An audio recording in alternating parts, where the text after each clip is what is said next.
ndị ụmụ akwụkwọ na-amụ maka ọrụ dibịa bekee mmadụ anọ bụ ndị osimiri dị na mba Rọshia tara isi fa. Chetara gọvanọ Chukwuma Soludo awụchigo ime ka ọnọdụ akụnụba Anambra steeti kwụrụ gidigbam ma kwalite ndị Igbo ji hiri isi ka anyị dọnyere ukwu n'ihi na lụrụ bụ ugwu eze. Aha m bụ Obumnem Okonkwo tọọ ntị na kenọkọ akọra n'uju.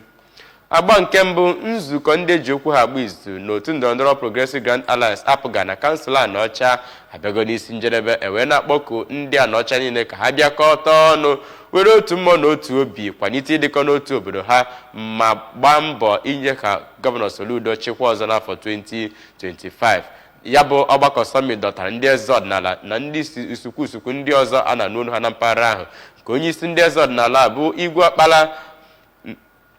nọ na ya tinyere ndị ọzọ ihe dị mma na adị mma bụ ndị bịara ịkwalite etu a ga-esi wee họpụtakwa gọvanọ Chukwuma Soludo ka ọ chịkwa ọzọ. Amaka Chibuzo Okoye jere ebe afọ weweta aka ịga n'ugbu a.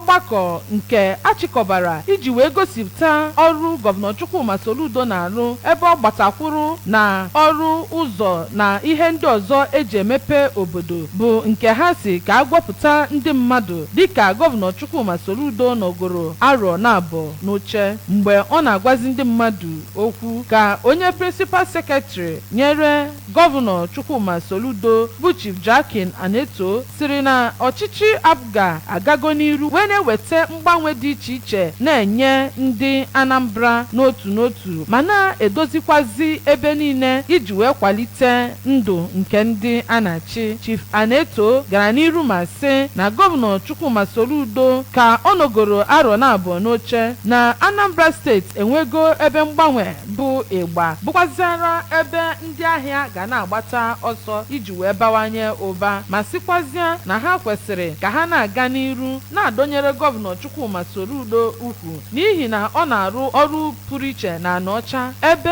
ọ na-agazi n'iru na-alụkwazi ụzọ nne Ogidi Agụlụ n'ọgụ Neni Adazi ma yọkwazịa ha ka ha bụrụ ndị na-adọnyere APGA ukwu ya na gọvanọ Chukwuma Soludo. Igwe Ọkpala onye nke kpọrọ oku ka e nwee udo ịdị n'otu na mmekọrịta nke ụmụnne sikwazi na ha kwesịrị ka ha nwekwe ịhụnanya na Anaocha ma chụpụzia ihe anwụ gbasara asịrị ekworo na ntamu na adịghị n'otu ma yọzie ha biko ka ha dọnyere gọvanọ na-achị ugbu a ukwu ka a wee nwee ịdị mma na ọganiru na ebe niile. N'okwu nke ya ka onye isi oche ya bụ ọgbakọ bụ Chief Inopoch Chekezie sịrị na ya nwere olileanya na ya bụ ọgbakọ ga-eweta mmekọrịta n'etiti mmadụ niile ma chụpụ iwu nke dị ụfọdụ ndị mmadụ n'obi mgbe ọ na-adọnyezi ukwu na isiokwu nke eji wee merube ya bụ ọgbakọ ka